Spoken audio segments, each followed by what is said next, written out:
Viewer क्या हाल है? तबीयत या ठीक है? खैर खैरियत है? तो सने दे पाओ यूट्यूब चैनल बबलू एम के और मैं हाँ बबलू। व्यूवर तेरी तबीयत किवें है? खैरियत है? सब ठीक ठाक फिट फाट?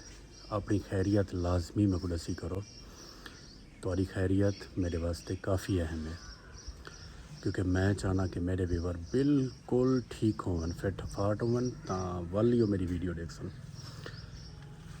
अच्छा व्यूवर अज का जरा मैं छोटा जिहा ना व्लॉग है वो है मेरे अपने किचन का सारे देहात का किचन किवें आउंदे असां जरा खावन पकावने किवें कराने सारे किचन दे विच गैस होंदे लकड़ियां होन सारा मतलब कि जरे पकावन वाले बर्तन होंदे वो किस टाइप दे होंदे तो एक सारा जरा ना एक सारा बिल्कुल प्योर सकाफती कल्चरल देहाती सिस्टम है। तो वो चीज़ अज मैं ना तो दिखाना चाहना कि मेरे को अपने कल्चर नाल देहात के कल्चर नाल लगाओ है मुहब्बत है प्यार है और मैं फ़ख्र नाल आख सकदा कि मैं एक देहाती चूँ। तो मैं दिखे ना अपना किचन। अच्छा जनाब ये थी गया तो मैं दिखा ला कि असाई को हार्ड बाट से लेने आए रोटियां रखने वास्ते। साढ़े यार में देहात के त्रुटे बने हार्ड बाट होन कोई स्टाइलिश हार्ड बाट सारे को कह नहीं। तो कोई एक मैं चीज़ दिखा ख़ास चीज़ ये बड़ी अहम चीज़ है ये है लकड़ी का बनया होया सवेर नाल जर वेले असां इत्थां लस्सी जो कराने ना मट्टी नूं ते रख के तो उतो मंधानी ला देना। ठीक है ये थी गया।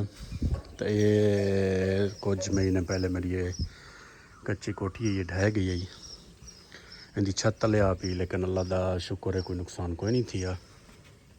अच्छा जी व्यूवर है देखो अस ने मट्टी इंदा ना मुख्तलिफ इलाकों के मुख्तलिफ थी सकते पंजाबी को कुछ बिया आदन उर्दू के पता नहीं क्या आदन तो असा जरा ना ये थी गया सिस्टम साडा देहात का ये सारे बर्तन थी गए असा इतना खड़े ने इन्हों को इन्हें उत्ते कुछ महीने पहले ही असा अपनी मोटर लवाई है पहले सारे को नलका होंदा ही।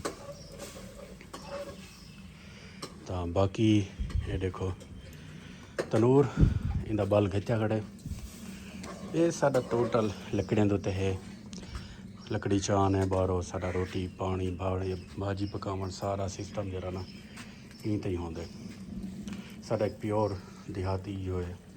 ये देखो साडा जरा सालन पकदे वो भी कोई गैस या कोई ऐसा जो कह नहीं सिस्टम साडा ये लकड़े ते भी है सारा।